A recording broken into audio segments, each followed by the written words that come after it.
All right, I think we are live. All right. You said that the way like the food wishes guy does. Yeah. I mean, I like the way he talks. I mean, it's a nice way to talk, just I was expecting you to go, and as always, enjoy, but like I don't know. How is there's enjoy here? Well, I guess if you're still listening to this, then I guess you're enjoying it in some way or other. Sorry. Yeah. So you were just sitting here and being like, oh, what should we do? And Panda's just like, let's do a live read. So surprise, we're back with the live read. Hey. So we have an interlude today. What?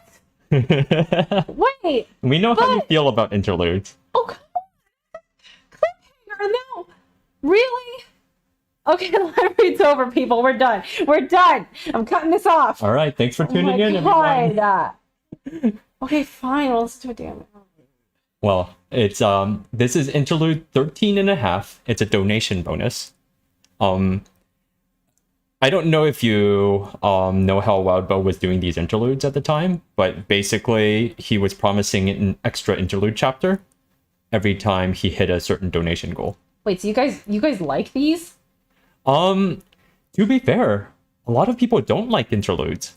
Because, I mean, I'm not, okay, this is not like a knock or anything, but I'm just like, wait, but, like, something was happening. Like, something was happening, and then it's like, okay, never mind, we're not going to do that just yet, we're going to do an interlude. Yeah. So that's why, that's what I actually don't like about I will tell you that Wildbow stopped doing donation interludes, like, probably in the latter half of Worm, and just hasn't done, he doesn't do donation interludes, in his newer works because precisely of this. It interrupts the flow of the story, right? Yeah. Yeah. Okay, that's fair. But on the other hand, his interludes are some of his best chapters.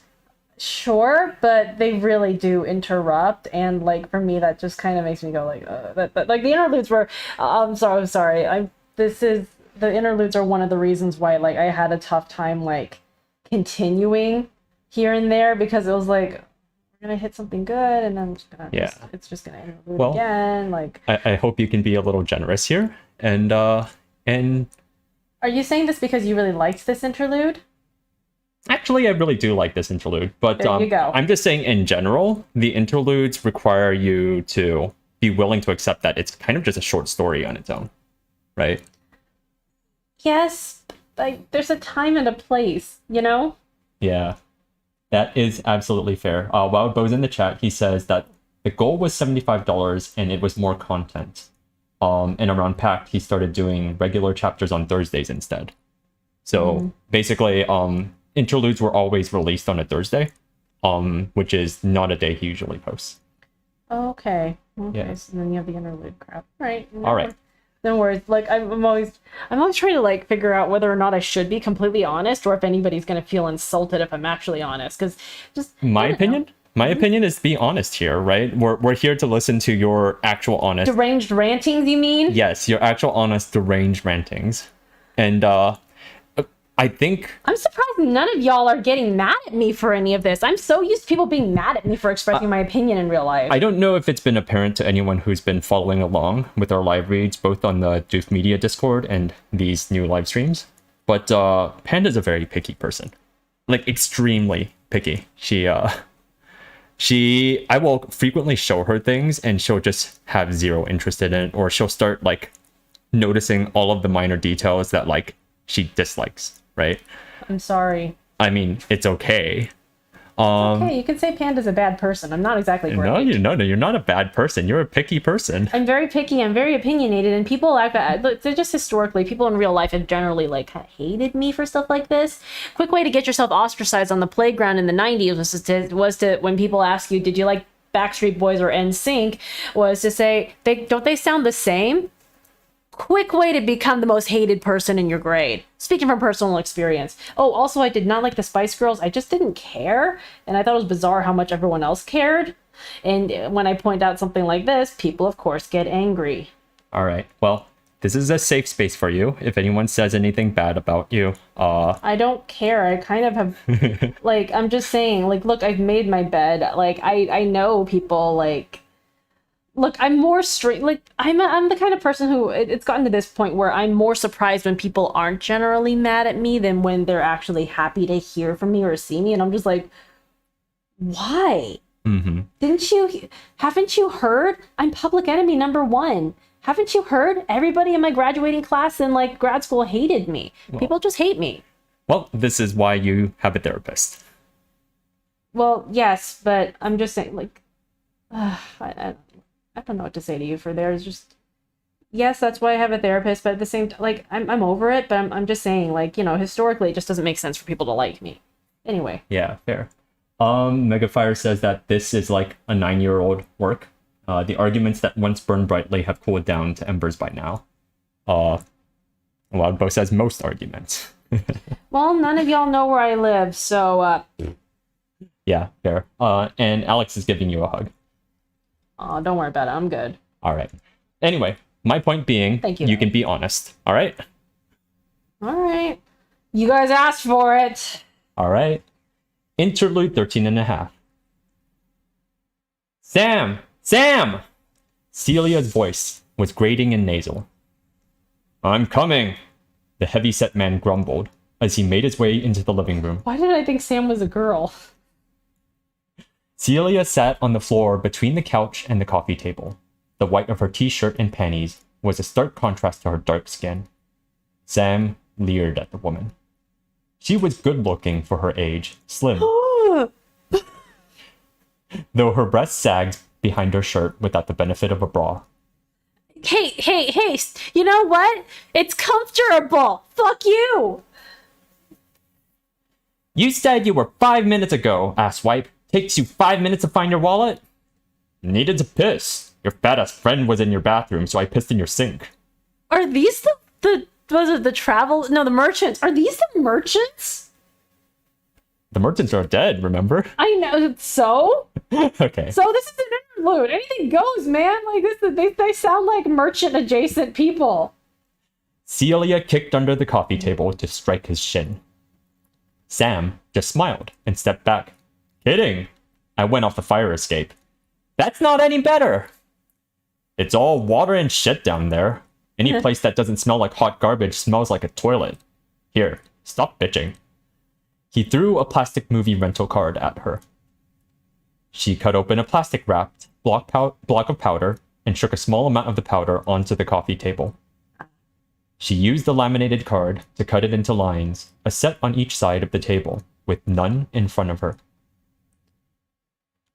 You're not having any? I told you, I'm pregnant. You're too old to be pregnant, Sam commented. Dude, wait, what? Whoa, a lot happened. A lot just happened there. What? So we got two people like getting high. Let's see, you know what? I'm not a straight dude, so I don't actually know what it means when a woman's attractive for her age. Like, some people say that, I'm falling into that category now that I'm, like, in my early 30s. But for some people, it's, like, your 40s. But I would argue that, you know, that can even be extended into your 50s. I mean, so we got, let's see, she's too old to, like, be pregnant. Let's see, menopause can strike as early as, like, late 40s. So I guess she's in her 40s then? And they're doing coke, but she's actually pregnant. I mean, she's not doing any coke. But like, what? Okay, move on. I needed to catch up. I'm like, wait, I'm good. You're too old to be pregnant, Sam commented. She kicked him again. Not that old. Jennifer emerged from the washroom and stopped in the doorway, staring at the scene. I didn't think you'd actually use any of this stuff. Jen, hon, Celia said, we've got enough to go around. Even if we only sold half, we'd be made in the shade for 5 or 10 years. Is that actually a thing people say? Apparently. I actually don't know, like, what kind of colloquialism this is, but... I've never heard that. Is this a... I've never heard this. Is this a Canadianism? Possibly. No, I don't think it is. I have never heard this one. Well, you know. And you just took it? Leaders of the merchants got killed. Everyone else decided to run off. Hey, what'd I say? With what they could carry of the stockpiles. Sam and I decided to play it smart. Sam, Oh boy, famous last words. Sam got his truck, and I guarded the stash from the other assholes. Paid off. All right. What is it? A little bit of everything. Come, sit. Try some. A little bit of everything. A What? little bit of everything. You're gonna die, man. What is it? Oh, honey. Go on. Sam seated himself at the table by one set of the lines of powder. He picked up a pinch and put it on his tongue. H. No way, Jennifer said. She dropped into one of the felt-covered chairs at the far end of the room. Aisha had to hop out of the way so she didn't get sat on. Whoa. Wait. Is that where... So I guess we know where she is now. Wait, unless this is anachronistic. She watched the dialogue between her mother's boyfriend of the week, and her mother's new friend with a dispassionate expression. What? Okay. Seeing this scene, she didn't really feel much. A little disappointment, embarrassment, disgust. No, it was less the scene and more the discovery that her mother was pregnant that nailed her in the gut with a profound kind of sadness. Well, I guess you and Brian are gonna have a few more things in common now. The first place her mind went, before joy at the idea of having a brother or sister, before anger at her mom for letting it happen and not using protection, was hope. Hope? Sam, do you have any papers? Rolling papers? I thought you were going clean. It's just weed. I need to have something. Isn't that bad for the kid in progress? It's weed, dumbass. Nothing they tell you about it is true. Kid isn't gonna wind up addicted from birth or anything, because it's not addictive, right? Oy. You know what? I don't know that much about drugs. But I don't think you should be using weed while pregnant. Whew. Sure. He reached into his back pocket and slipped a packet to her, along with a dime bag. Aisha bit her lip. Maybe hope was the wrong word, because she didn't really feel anything on the subject. But she knew it would probably be better if her mom miscarried and the kid was spared this shit. Boy. Whoa. Oh, there's a lot happening here. Wow. Wow. Sleeping Beluga says that the shade thing is not a Canadian thing. At least not from Western Canada. Okay. It's not a Californiaism. I've never heard that one. Have you? No, I haven't really heard it. I don't think I remember anything like that from Indiana either. Or maybe I just, I don't know. Yeah. And Megafire says very intelligent people, these. Yeah, yes. I am correct about them being merchant adjacent in some way. Like, if this is from the merchants, okay. I'm just saying. This seems this seems to be the puckered, juicy asshole crowd. Yeah, that's absolutely fair. How much of Aisha's problems were because of her mom's lack of self-control, and how many others were because of this environment? She'd grown up with a mom who'd never mentally or emotionally aged past 14 or 15. A new man in the house every week or two, with his own idea of how things should work. Celia generally content to let him run things however he wanted. Aisha tried not to think about the men. It was like having a broken arm. So long as she didn't move it, so long as she didn't think about it, it was okay. A dull throb in the back of her mind. I mean, this series really needs therapy. Something she could ignore. But even a stray thought could remind her that the arm was broken, and then it sometimes took days before she could get out of that headspace. There was no distraction that worked, because the fact that she was consciously looking for a distraction only reminded her of what she was trying to distract herself from. Of course, there was no way to avoid the countless reminders in everyday life that would remind her of Guy, or Bridge, or Darren, or Lonnie. Thinking about a broken arm was one such reminder. Being ignored by her teammates and told to go to her room and play along for everyone else's sake was another. How many afternoons had she come home from school only for her mom or one of her mom's boyfriends to shoo her off, or bribe her to leave the apartment for a bit. Pissed her off. Pissed her off. She didn't need that from her brother, too.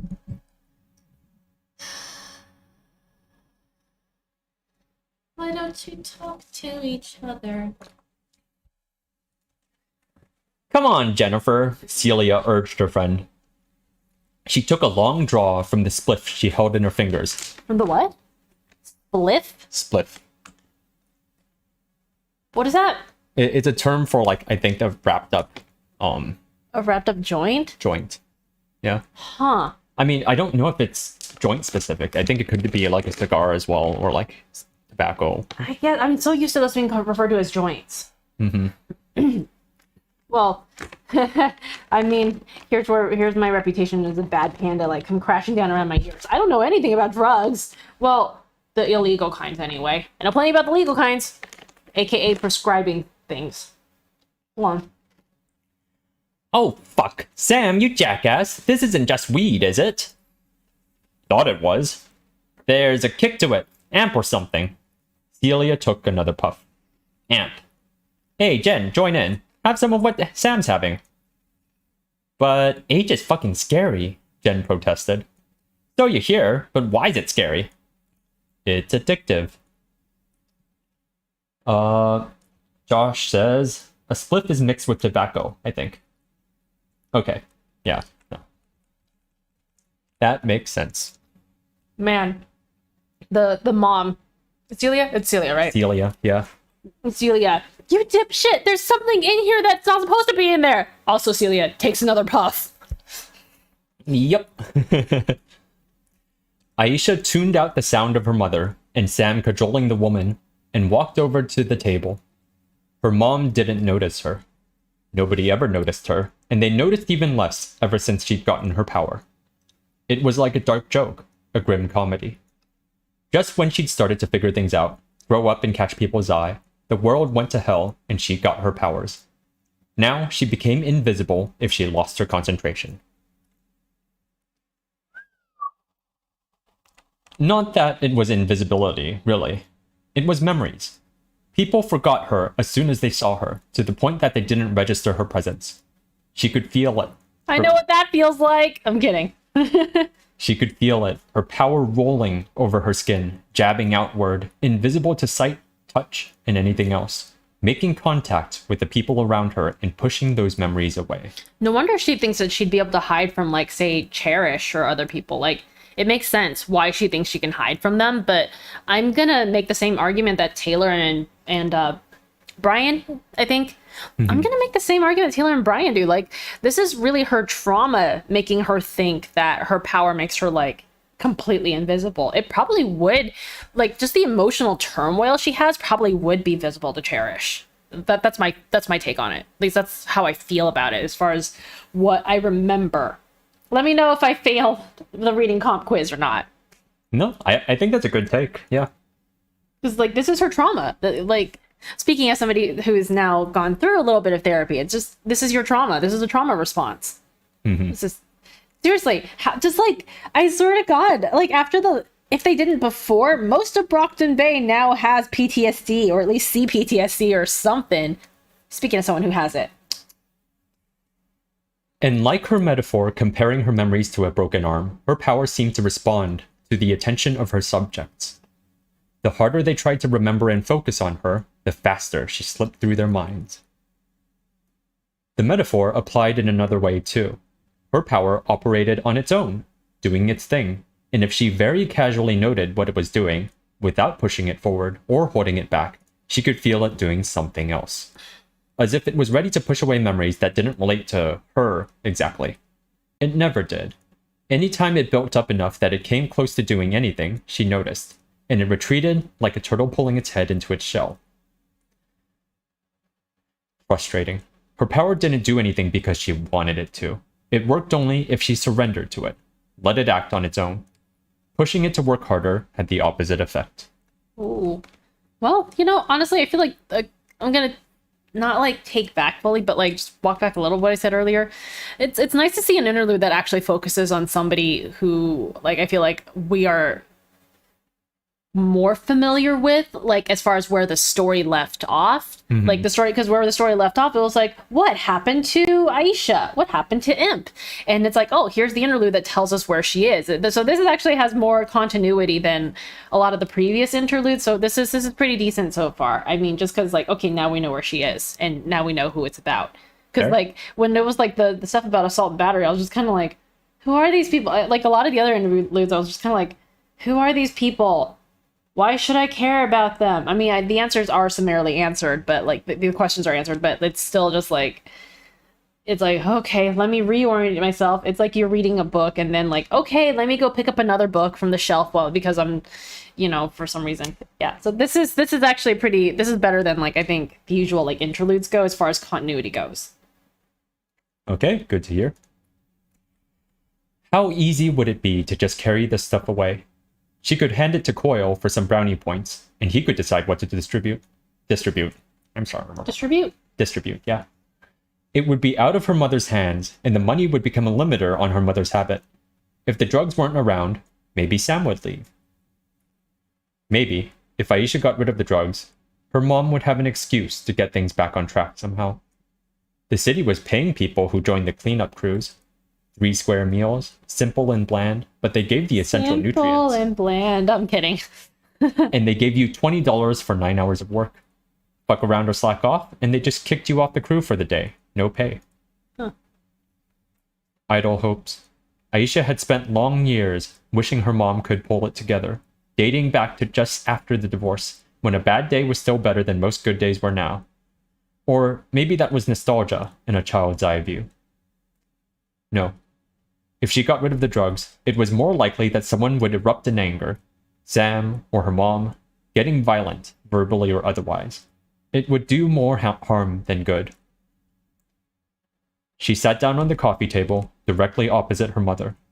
Reaching forward, she plucked the spliff from her mother's lips and dropped it, grinding it under her toes. Whoa. Her mother blinked a few times, then reached for her rolling papers. Aisha used her hand to cover the papers and whispered, "No." Again, the days blinking. Her mother asked, "Sam, got any more papers?" Wow. That is powerful. Like, her powers, like, wow. "I just gave you a full package." "The hell?" "Maybe that hit me harder than I thought," Aisha's mother giggled. Aisha stared her mother in the eyes. She didn't deactivate her power. "Mom, you gotta stop." "Where are the rest of the papers, Sam?" her mom asked, oblivious. "Kitchen." "But I don't want to get up. I'm comfy," Celia whined. I think I've had stuff like that. I've been there. Sorry, honey. You've been there wanting to No, just like no, to smoke a split? Oh hell no. No, more like the whole like, oh, I don't want to get up. I'm like, okay, yeah, good. Yeah. Go on. "You keep going down this road, your kid is going to be born without a face or something," Aisha said. I'm just picturing that. Like, it's God, how much do I remember of developmental bio? Like, I think it's very hard for someone to be born without a whole entire face. But I get the drift. Aisha said, her voice quiet. "You know how hard school was for me? Even as far back as kindergarten, I couldn't sit still. Teacher tells me 3 things, and by the time they've gotten to the 3rd, I've forgotten the first. And Brian doesn't have any of that." "Go get some paper, Sam. Sam, Sammy Sam, Samster." "I don't want to get up any more than you do," Sam growled. "You're not one of the talkative ones, are you? I like it quiet." "Mom," Aisha said, as if she could get her mom's attention. Ironically enough, she knew that if she deactivated her power, she'd have even less chance of talking to her mom. It wasn't just the horn mask and the black costume. She'd never had anyone just sit down and listen to her. Dad ignored her, Mom was self-centered, and Brian was too focused on what needed to be done that he ignored everything else. I mean, sounds to me like that's Brian's trauma response. that's what he chooses to do, and in order to like, I guess, both of them are just trying to get some kind of control over, I guess, their lives, over something, and this is their individual responses, Yeah. Like, talking about Brian's trauma response is actually very interesting, too. Is it? Yeah, I think so. Because he's got, like, control issues, Yeah. Like, he's very much got control issues, and you can see that. And it would make sense, He has... Brian's response to this whole thing is like, oh, my home life is completely out of control. So I'm going to try to get as much control over what I can as possible. Aisha's kind of doing something similar, Not necessarily, like, she's not looking for control, but right now, like, she's trying to talk to her mom. This is, like... She knows it's not going to work. Yeah. Which is interesting. God, I'm sleepy. Yeah, that's just the point I wanted to make. That was his response. I'm not... What kind of response is Aisha having exactly? I mean, she's kind of bucking control in a way. Yeah, right? She's having the opposite response. Which is like the worst mixture with her and Brian, because Brian wants to control everything, and she wants to throw off all of the control. Yeah. It's interesting. Mom, you're gonna have some fucked up kid, and then you're gonna die of an OD before it's even grown up. Surprised she hasn't died of OD yet, actually. Not fair that you leave a kid that's more retarded than me, or some deformed freak for Brian to take care of. Not fair on him, and it's not fair on the kid to make them put up with a dick either. Fine, her mother said, standing. I'll get the papers myself. Megafire says she's asserting some control over her own situation by lashing out. Yeah, that's it. Yeah. Aisha sighed. Was it cowardice that kept her from confronting her mother, or the knowledge, backed by years of experience, that it wouldn't make a difference? Maybe a little both? Maybe, if everything with the 9 worked out and Coyle got control of the city, maybe she could get her mom some help, or report her to the police. But not now, not when things were like this, when she had to prove she deserved her place in the group. Abandoning her mother to a noisy search of the kitchen, Aisha headed into her old room. Her room smelled like sex and faintly of urine. Ugh. Her mom had apparently had a party since Aisha had left. Holding her breath, she opened her closet door. Ugh, this is so gross. She pushed past the clothes she'd stolen, shoplifted, and bought, and past the old clothes she couldn't or wouldn't wear anymore. Her closet was in layers, and each layer held clothes and trinkets from a different era. Her Girl Guide stuff was in the very back, too wrinkled by years to wear. Her dad had pushed her into that. He'd wanted her to have structure. Girl Scouts. After a year and a half, even he had pulled her out. Bad fit. She didn't have the personality type for it. That's okay, I didn't either. Not that I ever tried. It just...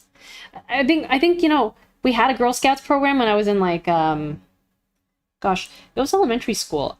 I think it was around 3rd or 4th grade or something, and my parents were like, "Oh, do you have any interest?" And I had some classmates who were Girl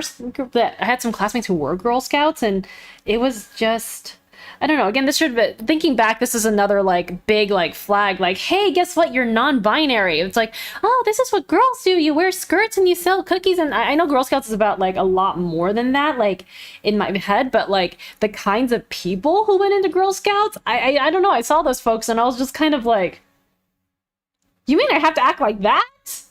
No, like, what is it? I actually never went for it, because again, like the folks in my class were just kind of like, yeah. It's like I still kind of have an aversion to, like, I know I should do yoga or Pilates or something because it's good for me, but like the kinds of people who I met who are into that stuff, like the people who are like, oh my god, you should like do yoga. You can wear yoga pants and like we can go get Starbucks afterward. Like there's like a certain personality type that kind of got drawn into these things, and I don't know, they're different levels of like very, I guess is the word strong, very particular brands of femininity that just kind of made me feel sick to my stomach when I saw it. So I was just kind of like, oh god, no. So I can see why Girl Scouts wouldn't have worked out for someone like Aisha. Pardon me for the joke, but a younger me, it struck a younger me as being a kind of cookie cutter organization, if you will. But Around the Girl Guide stuff, she found a small tape recorder and an old pair of binoculars. After finding an old backpack that had never been emptied of the school supplies, she found some notebooks that had only been filled in about a third of the way. She tore out those pages and tucked the notebooks under one arm. Everything went into a compact black handbag, along with her taser and knives. Small things. Nothing she couldn't have bought in a well-stocked convenience store, maybe. But she would operate best if she was relaxed, and having some personal items made her feel better. That only left the problem of finding them. They'd attacked the merchants, and observing her mom had given her the chance to find out where. It was a starting point. whoa, girl, is she planning to attack someone on her own? Well, what did she say before she ran off? She had a fight with Brian, remember? Yeah, I know. I don't remember the exact words. A lot of things happen in these, Yeah. She said she proposed the idea of spying on the Slaughterhouse-9, and Brian said no. Oh, that's right. Yeah. Well, bye, girl. It was nice knowing you. Yeah. It was nice knowing you. Oh, Megafire's going to bed. Good night, Megafire. Good night. Tanky Forecast says, so much of it's related to people doing what's, expected, or what people think is expected, or a sense of just being performative for the sake of being performative. So much of what I think the Girl Scout stuff, or performing femininity, right? Yeah. Yeah, nah. All right, section break. It was worse than she'd expected. She ducked under the police tape and pushed one officer out of her way as she stepped into the area. Police cars and PRT vans had formed a broad perimeter, with police tape strung between them. She momentarily wondered why they didn't have the wooden barricades. It was flimsy, as security went. It was drizzling, and the small amounts of rain did little to clean the streets of the blood that splattered it. Water soaked into the white and brown sheets that had been draped over the bodies that still waited for someone to clean them up. Ooh. The brown, she realized, was dried blood. Aisha picked her way through the fallen. The worst of the carnage was at the edges, as if some invisible line had been drawn that nobody was permitted to cross. And in the center, where the masses of people had gathered before being murdered together. This is the aftermath of the whole merchants thing, right? Yep. She'd hoped for a lead, a piece of evidence, or an overheard tidbit of information from the cops. No such luck. There was an overabundance of evidence. By the time the cops processed everything here... That's a great euphemism. There was an overabundance of evidence. You know what? I'm gonna say stuff like that from now on. There was an overabundance of evidence. Meaning there's blood everywhere. By the time the cops processed everything here and managed to identify the bodies, the leaves would be falling off the trees, and the 9 would be long gone, one way or another. Still want to go spy on them, girl? The cops weren't talking, either. They were working silently, or the things they were saying weren't interesting. Catching the 9 wasn't their job. If they found something worthwhile, they would pass it on to the local capes, probably. I mean, to be fair, I wouldn't want to mess with the 9 either. It's a good idea, yeah. Yeah. So I'm like, yeah, okay, to be fair, they're doing their best. I mean, I think the cops are working with a very clear awareness that, if they try anything, they die. Yeah. Yeah. No, if there was something to be found, it wouldn't be here. She headed to the edge of the scene, where the police cars had all stopped. There were still spots and spatters of blood here and there, and bloody footprints, but not much. Oof. She walked around the police and the cars to check each set out. In every case, it seemed, the bloodied victims had either fallen where they lay or disappeared. Ambulances? Having checked the area, she moved further down the street to see the next closed-off alleyway. The same thing. A few more bloody footprints, but nothing beyond that. Wow. That is impressive. Wait, so are there any bodies? Or have the bodies all, been collected? I think a lot of bodies have been collected. Bonesaw, girl, what's cooking in your lab? I mean, I'm just saying, it's what I would do. I'd assume some of the cops took away bodies too. Okay, sure. But if I'm hypothetically speaking, if I'm as twisted as Bonesaw, I'm sure Bonesaw would have taken. I would have like taken a few bodies and been like, oh, okay, we got some raw material here. Let's see what we can do. Hypothetically, guys. Once again, you are so in sync with Bonesaw. I know, it's great. Having checked the area, hold on. The third blockade offered something. There was a spot where the blood was thicker, which didn't match up with the other spaces. The trail extended further than it did elsewhere. Looking around, she spotted a smear of blood on the side of a building, 3 stories up. Okay, so maybe they'd gone this way. The trail of breadcrumbs that the blood provided were slowly being eroded or masked by the light rain. The water raised the oils from the cracks in the road, giving the ground a rainbow sheen. The signs of blood faded too soon, and Aisha could only guess whether she had taken the wrong road, gone too far, or if the rain had cleared it away. She might have given up right then, but she saw a group of men standing outside of an apartment building. It was only when she got close that she saw the badge clipped to the front of one of their jackets. A detective. There was blood on the door that led into the apartment lobby. The elevator wouldn't be working. She headed for the stairwell, only to find more blood. It was as though a body had been dragged. Going forward was a stupid idea, she knew. Brian and Skidder had gone into way too much fucking depth about the risks. Still, that hadn't stopped her before. Well, nice knowing you, girl. She got her taser and knife from her bag and made her way upstairs. 3rd floor up, blood on the door leading into the hall. More blood trailing down the hallway, stopping at one apartment. She double-checked that her power was active and pushed her way inside. Only a few of the 9 were present. Crawler slept with his ponderous head on paws that were crossed over one another, his back rising and falling with each deep breath.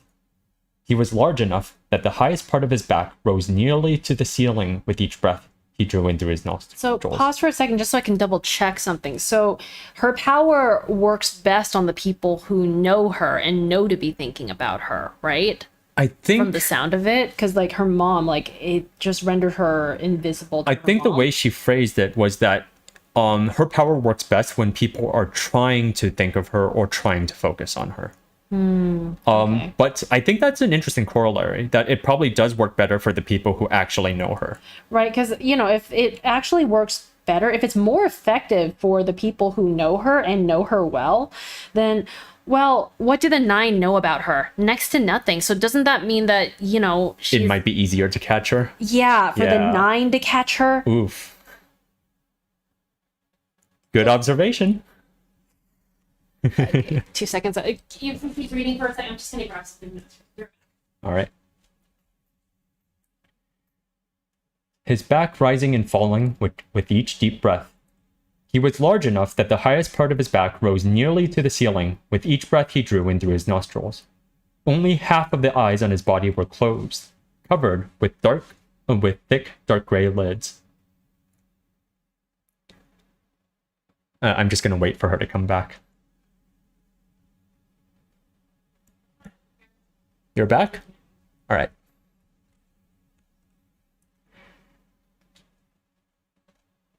All right. Only half of the eyes on his body were closed, covered with thick, dark gray lids. So the other half are open. Yep. Ew. Shatterbird and Burnscar were on the couch. Burnscar stretched out with her head on the armrest, her feet propped up on Shatterbird's lap. She held a graphic novel on her stomach with one hand and created flames in the other, shaping them to match the people she saw as she flicked from page to page. Well, that's pretty cool. Shatterbird was sitting upright, a novel in her hands. Bonesaw stood over the dining room table, with a mechanical spider thing on the opposite side of the table, assisting her. A young man was on the table itself, his wrists and ankles tied down. His torso was open from collarbone to crotch. Whoa! His ribs splayed apart. Ooh. He's not dead, is he? Bonesaw and her mechanical spider were elbow deep in the contents of his torso. The spiders. Aisha moved quickly aside as the spider moved from the kitchen, past her, and to the table. Whatever cameras or artificial intelligence it used, it didn't seem to notice her. It handed Bonesaw a Diet Cola that the little girl opened with her bloody fingers and drank. Ew. Ew. Ew, ew, ew, ew. Oh. Oh. I know she's like past the whole infection control thing, but I can't think. Okay, you know, those old dental videos, like the ones that they show us in like classes prior to like, I think the 90s. The 90s was when we had like the AIDS epidemic, and there was this case where several people in a dental office in like Florida had gotten infected with HIV because the practitioner had not been wearing gloves. So the practitioner worked on someone who was HIV positive and then ended up spreading it to other patients because, you know, it does spread through mucosal tissue, such as like the mouth or genital regions. Like a bunch of people got AIDS. Like it wasn't like a ton, but I think it was somewhere between like 5 and 10. I can't remember, but that was still way too many. And they traced it that this was the problem. So, if you look at old videos from like medical things from like the 70s or before, nobody is wearing gloves. And so when they put those images on the projectors for us, everybody automatically goes, and the teachers have learned to preface before we get to these videos, like, actually, can you open the window? Oh, yeah. Yeah. Like they've learned to preface like, oh, by the way, these videos are from the 70s before the whole AIDS thing happened. So that's why nobody's wearing gloves. They didn't know any better.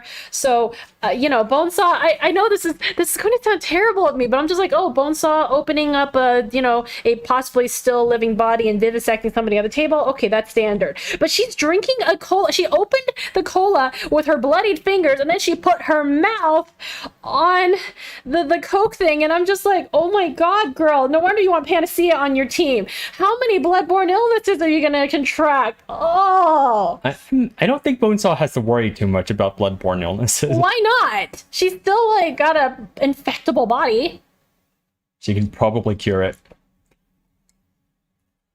She's able to engineer plagues. I'm pretty sure she could cure one. Okay, but that's still nasty. It's pretty nasty, yeah. Ew. I know. Here I am going like, ooh, she opened somebody up. And then it's like, oh God, she didn't wash her hands. Like, okay, so opening someone up, pretty cool. No. Doing it without gloves? Gross. Don't be gross. Well, see, again, the age of COVID has turned me into a little bit of a hypochondriac. Not quite hypochondriac, but like, it's just, I'm sure some of you all are too, like extra, like, aware of hygiene these days. Like I have not caught a cold since, well, actually the last time I got sick was the flu in February 2020. I thought I had COVID. Turned out it was the flu. I only know this because my coworker went to the hospital because she was coughing so bad and they did a flu test. And so that's how we know that that's what everybody in the office had. I haven't been sick since then and I do not plan to start. So hygiene, like wash your hands, people. So people, remember when you're vivisecting a body on like your dining room table, remember, wash your hands. And use gloves. And use gloves for the love of God. For the love of all that is unholy in these works. Blech. Go on. All right. With a little more confidence, Aisha moved further inside, giving a wide berth to Crawler and Burnscar's foot-high images of flame. I'm just waiting for this girl to get caught, man. Holding her weapons, Aisha stood next to Shatterbird at one end of the couch.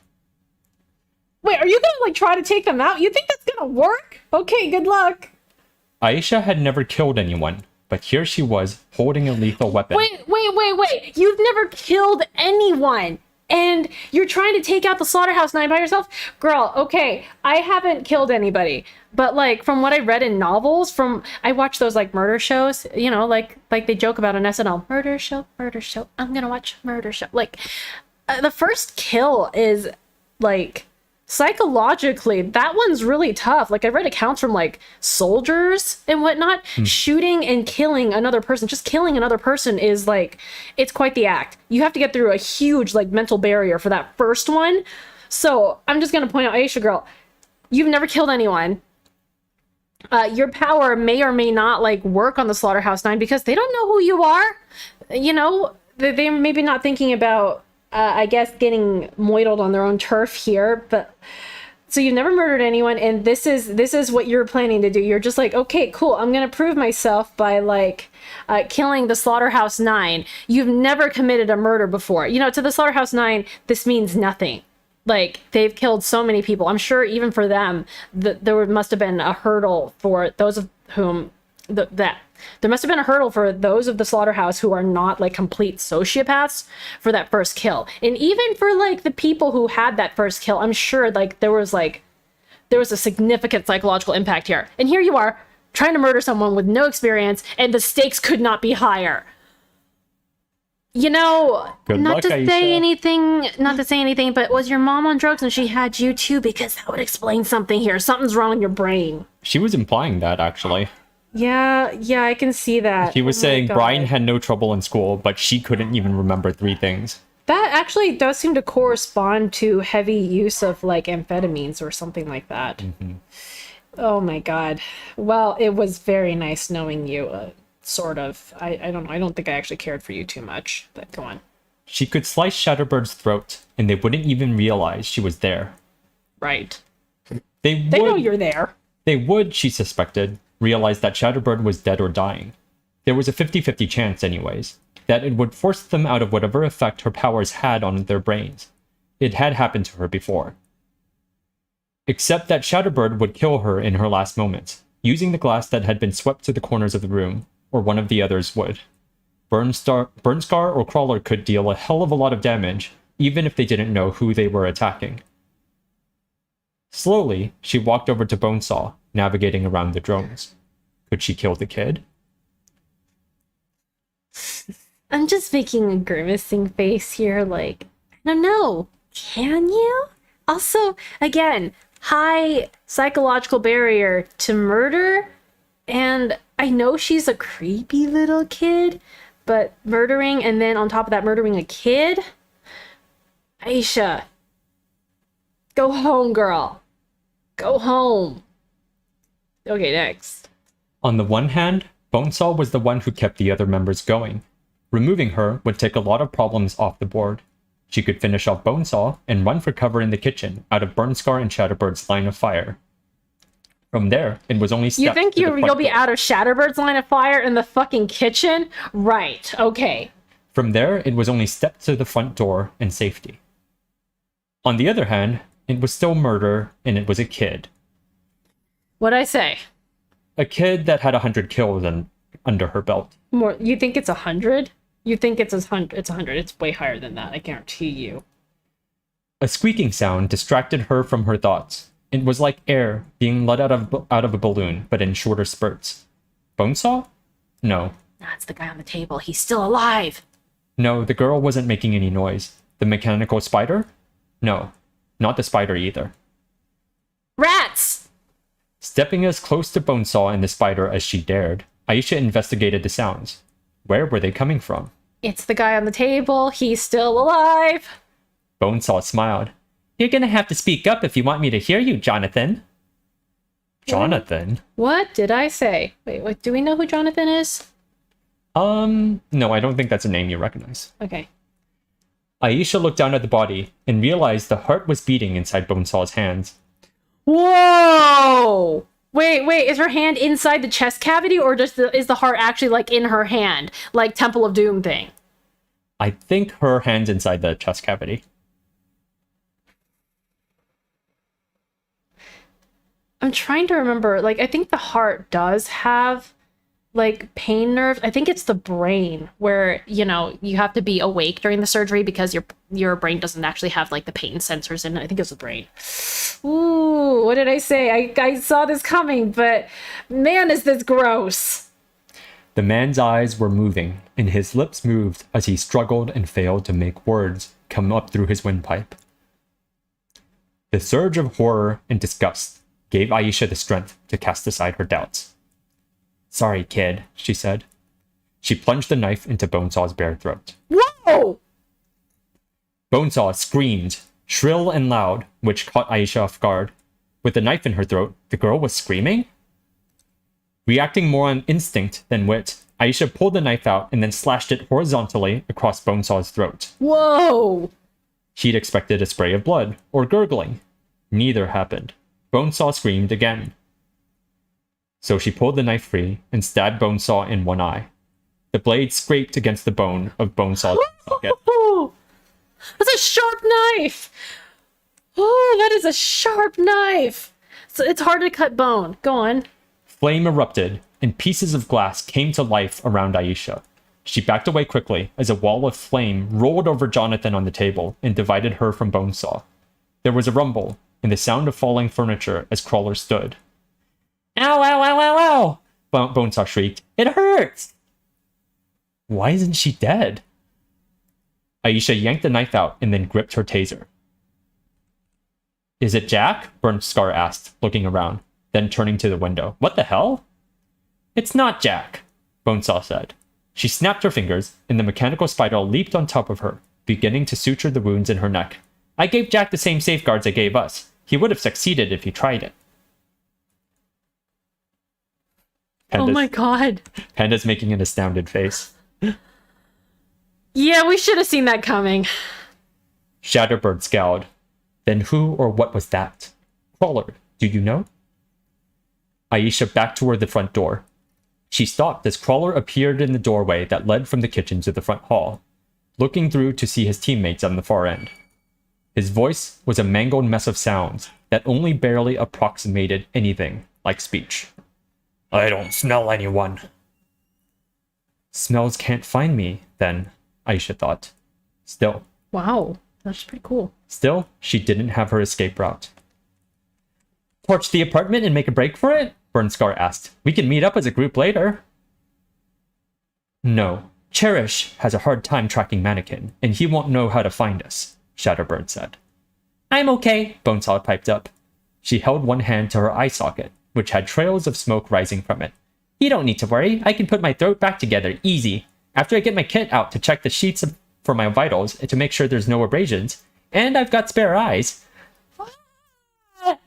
I could go with green eyes, or one green and one blue, or if I alter them, I could have... Quiet, Shatterbird cut in. It's less about you being hurt, and more about the fact that someone had the audacity to attack us here. Burnscar, put out those fires. We don't want attention. The wall of flame shrunk and faded away. Wow. Really hope you don't have another way of sensing me, big guy, Aisha said to Crawler, ducking between his legs and stepping towards the door. I'm gonna make my exit now. None of the 9 reacted as she shut the door behind her. Lesson learned. The more vulnerable members of the 9 weren't as vulnerable as they looked. Sheets, Bonesaw had said. Sheets? Sheets. Sheets. Like sword sheath? Yeah, like sword sheath. Mm-hmm. Stepping into the lobby, she stopped in her tracks. One of the detectives who'd been standing by the door was dead, his throat slit. He laid in the center of the lobby. 2 more blood trails ran to the side of the lobby opposite the stairs. Manager's office? Her weapon drawn, she reached for the doorknob and collided with Jack as he strode out of the office. Oh! Well? What's wrong? Cherish asked. Aisha backed away. Nothing, Jack said. You grab the last body and then find a mop. Me? I think I've been exceedingly generous giving you a second chance. You can repay me by doing the heavy lifting. Ever the gentleman. Go on now. I'll wait here. Aisha watched as Cherish walked past her, grabbed the heavy-set detective, and began dragging him inch by inch toward the office. She only remembered one other time when her heart had pounded this hard. It had been when the fledgling merchants had attacked her and her father. It was another chance. While they were separated, she could go after one. But which? Girl! Dude, you should have left right there. Oh my god, it's like a horror movie. It's like, oh, I didn't learn my lesson the first time. Let's try this again. Oh god. She held the taser and knife, adjusting her grip so she was secure. Jack was the key figure. Aisha knew she could attack him, knew she maybe should. But would she succeed any more than she did against Bonesaw? Cherish might be able to lash out with some kind of blind fire, affecting the emotions of everyone nearby. No. Cherish was the newest member, wasn't she? There were better odds that Cherish didn't have the protections that Jack and the other did. Exhaling slowly, Aisha followed behind Cherish as the girl tugged the body into the other room. She stepped inside. Of course she was going to follow Cherish, the one who's most likely to actually figure her out. Cool. She stepped inside and shut the door. Put the weapon away, Cherish said, her voice quiet. Aisha gulped, realizing the trap she just stepped into. You can hear me? Wait, can you... Sorry, I blanked out for a sec. What? Oh, from which part? So she followed Cherish into the room and then... And then Cherish says, put the weapon away. Yep. Okay. You can hear me? A second passed, and there was no response. Put it away, or I'm going to leave you quivering in a corner, shitting your pants. You can't hear me. Aisha gripped her weapon and stepped closer. Cherish whirled around, her eyes flitting right and left, searching for Aisha. I'll scream. He'll come in here, and a couple of swings of his knife, he can cut you down, invisible or no. It's not invisibility, Imp said uselessly. Put your weapon away, Cherish said, her voice quiet and carefully measured. We only have a few seconds before Jack gets suspicious. Listen, I want to strike a deal. Oh! End chapter.